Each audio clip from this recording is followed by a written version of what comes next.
mga buddy, hindi tayo sa sunset. Alright.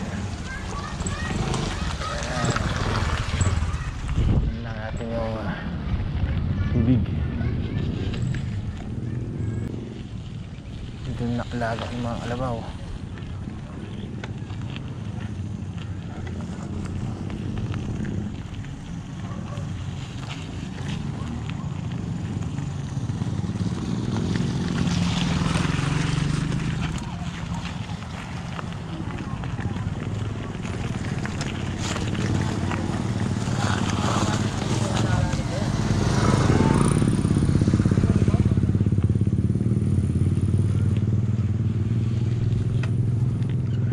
Tubig, ang laki na.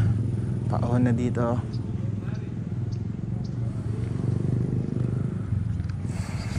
Yung mga tubig, ready. Ayan ako. So mga buddy, andito tayo sa Vergara Road, Vergara Bridge. Tingnan natin yung ilalim na to. Ito yung nagdudugtong sa iba yung ilog tsaka sa city proper.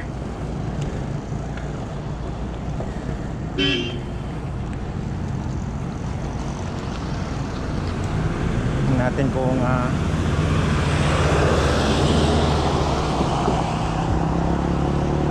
gaano kalalim yung tubig natin dito.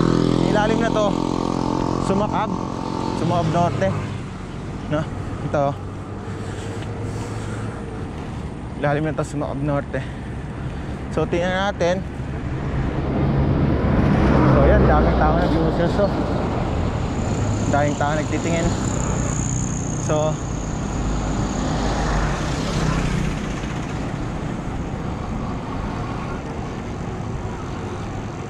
ayan mga buddy,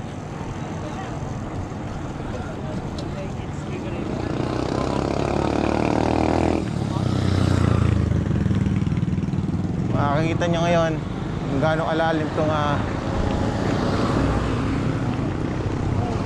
ilog dito. Ito yung nagtatagpo sa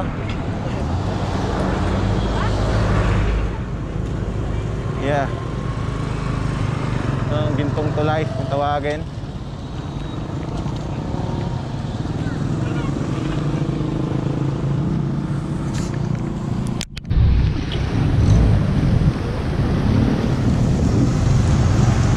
Ito yung sa Sumakab. Ito yung kung tawagin Gintong Tulay or Vergara Bridge, no? Nakita nyo kung gaano kalaki yung tubig. Konti pa na lalagpas na sa kalsada. Sana wag na magtuloy yung pag-ulan at magpakawala kung ano man daw na pwede magpakawala dito sa lugar namin. Ito po yun. Pag nakita nyo po yung gawin na yan, nandyan yung San Josep Sur, San Josep Norte, Bonifacio, yan, Risdelis Isla, Aduas, Pagas. Ito yung kadugtong ng Valdipente. Ang bagsak po ng tubig na to sa Pampanga River po. Kaya tayo nag-overflow kasi pagka naipon po yung tubig sa Pampanga River, bumabalik po. Bumabalik yung tubig. So ayun yung mga kalamansian. We're hoping and praying na hindi na tumaas pa yung tubig para po maiwasan po yung pagbaha sa city proper.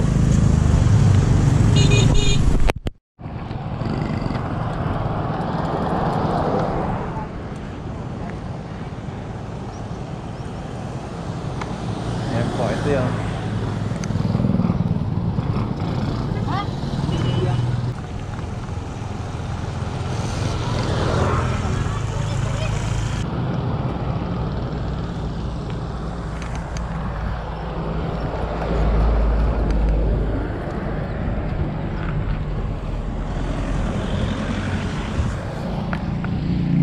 Ito po yung kalamansian na lumubog, oh. Ayan, oh. Isang kabuhay na naman po ang nasira.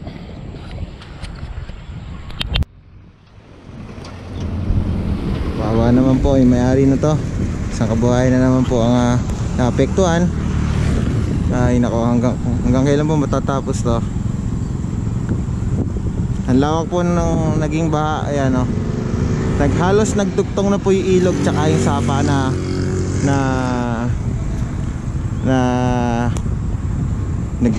naghihiwalay po sa tubig. Meron po kasing sapa tsaka ilog, nagdugtong na po siya. Kaya yan, makikita nyo po para na siyang dagat. Makikita nyo. As you can see mga buddy, ayan, meron na parang palatandaan doon or sukat kung gaano nakalalim yung tubig dito sa Sumakab. Okay, makikita nyo po yung tatlong poste na yon, nakalagay 2 meters.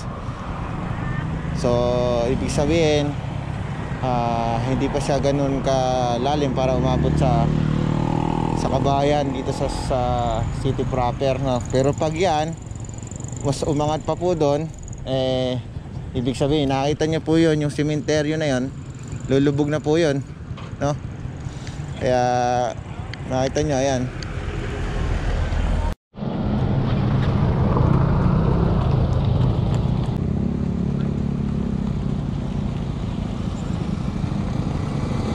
Ayan, makita nyo mga buddy, lubog yung mga bahay, mga tanim. Malalim to, malalim to mga buddy. Kalamansian, makita nyo yung lumubog dito.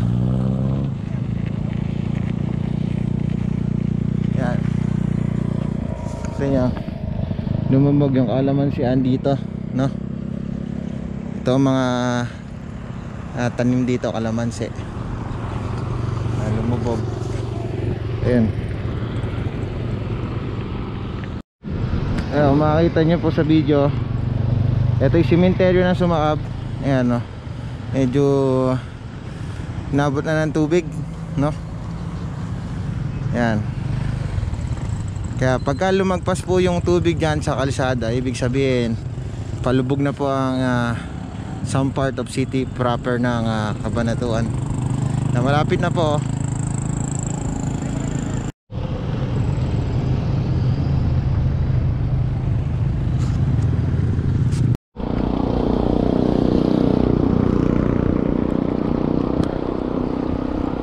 Ay mga kalabaw, dito na inilikas. Nakita nyo, yan mga buddy, mga kalabaw,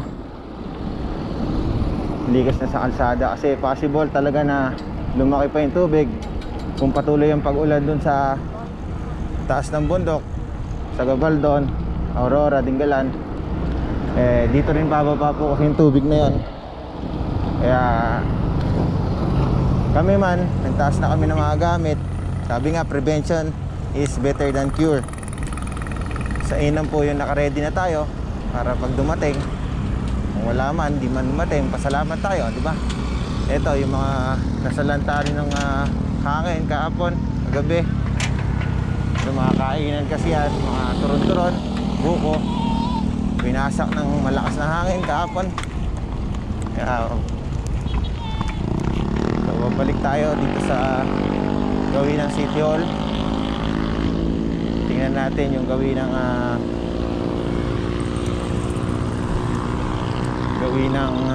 ACPA, Disgarcia at saka San Roque. Tara.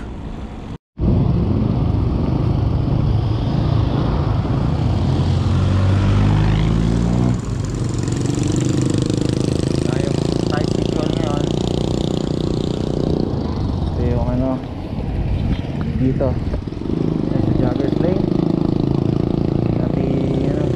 natin tubig sa Joggers Lane. Ito nya, ayan, lalim na.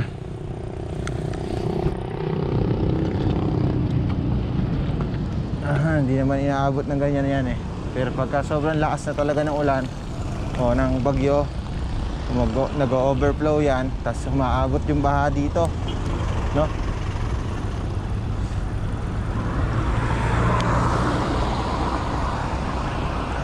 Yung gawin siguro ng ACPA, MSDS, Imelda, San Roque, malamang baha yun.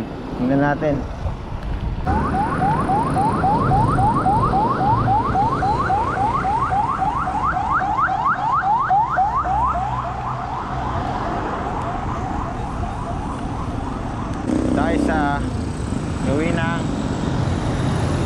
Nakpa. Ayan, may mga rescue nakaantabay. Ayun po, oh. Kasi anytime pagka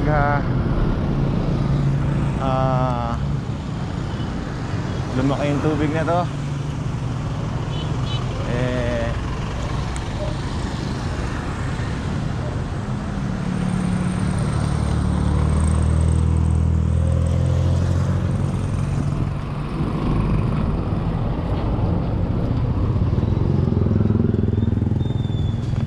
ayan, yung tubig pakalalim.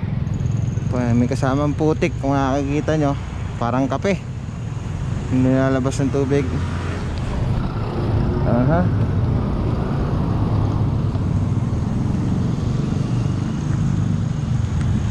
So hindi pa siya ganoon kalalim, hindi pa siya nag-overflow, hindi pa baha ang gawin ng DS, MS, Melda, San Roque. Hindi pa siya baha, no? So good to know. Kung makita natin na ayos pa sila, no? Tayo sa public cemetery ng Cabanatuan. Sa Lasan po, yung area na to binabaha, no? Yung right side ko, makikita nyo sa video, yung gawa ng mga lapida na yan. Yung kanto po dito, yung kanto ng San Roque, pagliko mo dito, yan, binabaha to. Itong ano na to, oh, bahan na pala. Bahan na pala. Tingnan natin. Mga bahang-bahang ganyan. Kung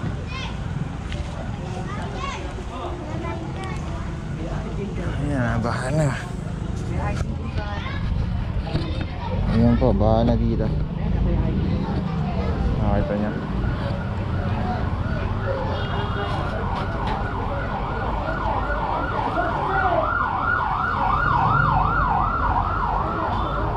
Bahan na dito. As of now, mababaw pa yung tubig, mga kaibigan. Once na umahon po yung tubig dito, ibig sabihin lulubog yung Cabanatuan. Kaya sana po wag na umulan.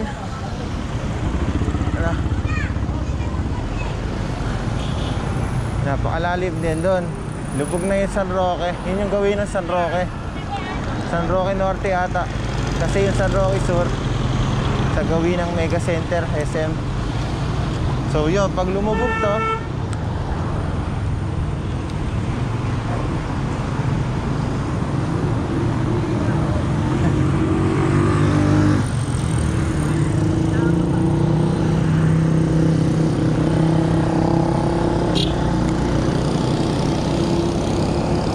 Melda, okay pa.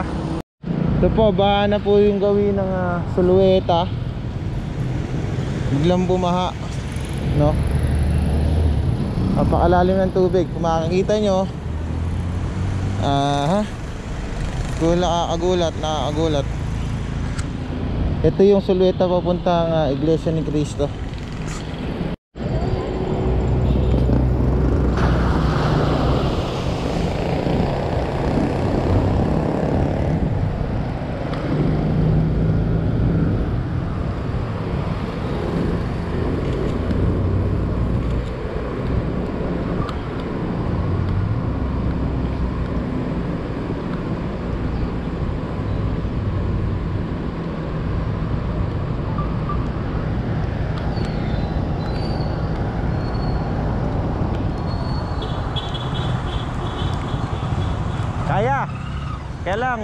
Kaya lang mahirap isugal. ay, bahan. Opo.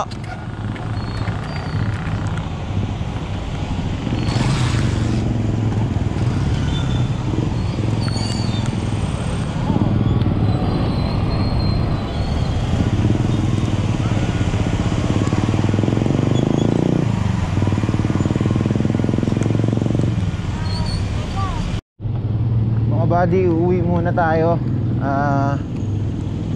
Baka kasi bumaha na sa amin. Gusto ko lang makita agad. Walang lalaki doon. Hindi isa lang, pinsan ko. Tingnan ko Kasi tsaka lumalakas yung ulan.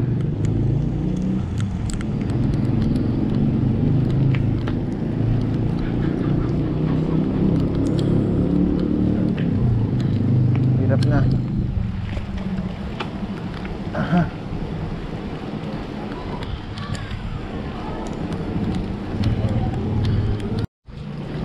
Dito na tayo sa boundary ng Bonifacio Sunset.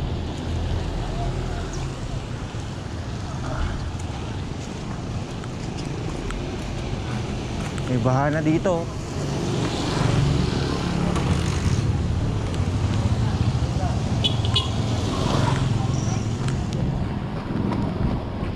Right.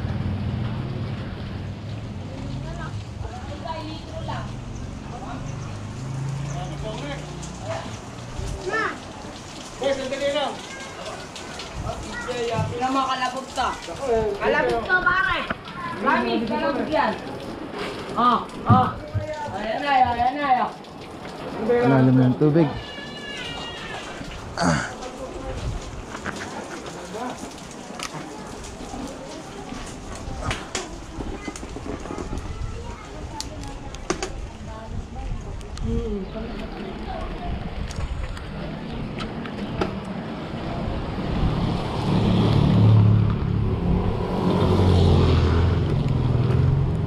Lalim na ng tubig. Papaahon na ng paso tubig. Katakot. Anytime pwedeng umaahon yung tubig dun sa natin.